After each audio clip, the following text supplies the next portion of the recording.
저는 2021년 2월 건축왕 남씨 일당으로부터 전세 사기를 당한 피해자입니다.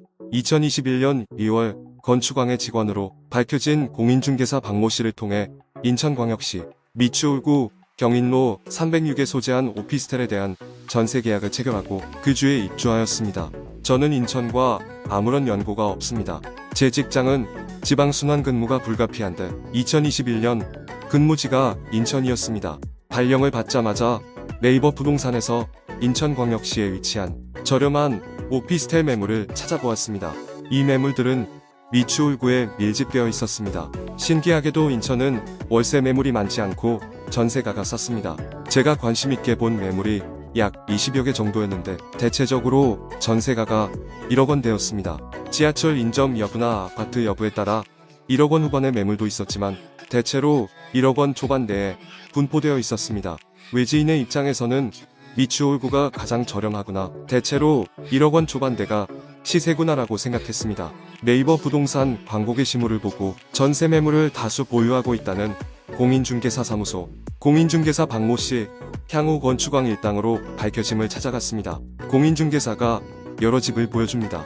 집 컨디션도 비슷하고 가격대도 비슷합니다. 저는 말고도 기업 매물을 보았는데 나중에 알고 보니 공인중개사가 보여준 모든 매물이 건축왕 차명 보유 물건이었습니다. 컨디션도 비슷하고 가격대도 비슷하니 그중 제일 조용해 보이는 매물로 계약을 결심하고 부동산 가서 등기부등본을 요청했습니다. 공인중개사가 즉석에서 발급하여 제시한 2021년 2월 발급 등기부에는 을구의 근저당권 채권 최고액 1.65억 원, 제2금융권이 설정되어 있었습니다.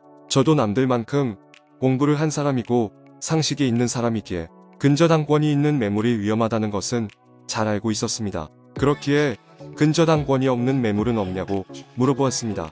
공인중개사는 오늘 본 모든 매물이 같은 상태이다.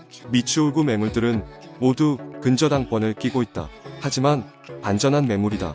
근저당권 채권 최고액이 1.65억이 설정되어 있지만 실제 원금은 1.3억이고 이마저도 원금과 이자를 착실하게 갚아나가고 있으므로 걱정할 필요가 없다. 만약 경매가 된다고 하더라도 이 건물의 호가는 3억 원 내외이고 실제 2019년에 2억 원 중반에 거래된 이력이 있다.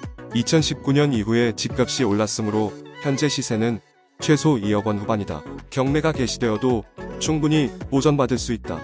구합니다. 네이버 부동산 실거래가를 찾아봅니다. 공인중개사의 말이 맞습니다. 실거래가도 한두 개가 아닙니다. 수십 세대입니다. 나중에 전세 사기인 걸 알고 나서 아파트 전체에 대한 등기부를 떼보니 해당 실거래가는 모두 LH가 매입한 건으로 LH 인천지역 간부가 뇌물을 받고 미분양 오피스텔을 고가로 매입해준 것으로 밝혀졌습니다. 공인중개사는 이 사실을 다 알았으면서도 마치 해당 거래가 정상거래인 양 저를 철저히 속였습니다. 60건이 넘는 거래가 모두 LH 간부가 뇌물을 받고 고가 매입한 거래일 거라고 누가 상상이나 하겠습니까? 너무나 상식 밖의 일이라 저는 상상조차 못했습니다. 그저 이 아파트의 매매 시세가 최소 2.5억 원이겠구나 생각했습니다. 알만큼 아는 사람이 왜 전세 사기를 당했냐는 비난에도 이제는 그냥 웃습니다.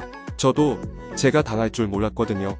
근저당권이 설정되어 있는 부동산을 왜 계약했냐? 새로 가본 동네라 물정을 잘 몰랐습니다. 그렇지 않은 물건이 없다고 전문가가 말하기에 그를 믿었습니다.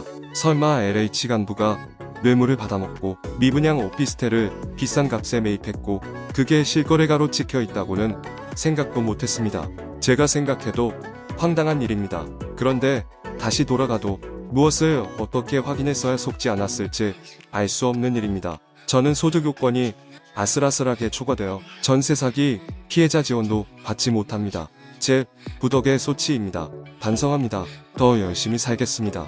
다만 젊은이들의 소중한 새 목숨을 앗아간 가해자들이 응당 처벌을 받았으면 좋겠고 LH도 본인들의 매입 비리가 해당 사건의 불씨를 제공한 점, 중구청, 미추홀구청에서도 임대사업자에 대한 관리를 소홀히 하여 결과적으로 이러한 사기 범죄를 방관하게 된 점, 공인중개사협회에서도 공인중개사 관리를 소홀히 한 점에 대해 책임을 지고 피해자들의 구제에 힘써 주었으면 좋겠습니다.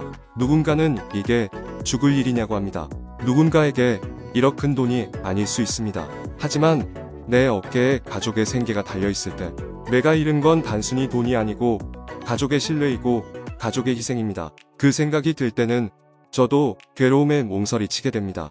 부디 더 이상 피해자를 손가락질하지 않고 이렇게나 악독한 가해자들이 응당 처벌을 받을 수 있도록 언론, 정부, 시민 여러분이 힘을 보태주었으면 좋겠습니다.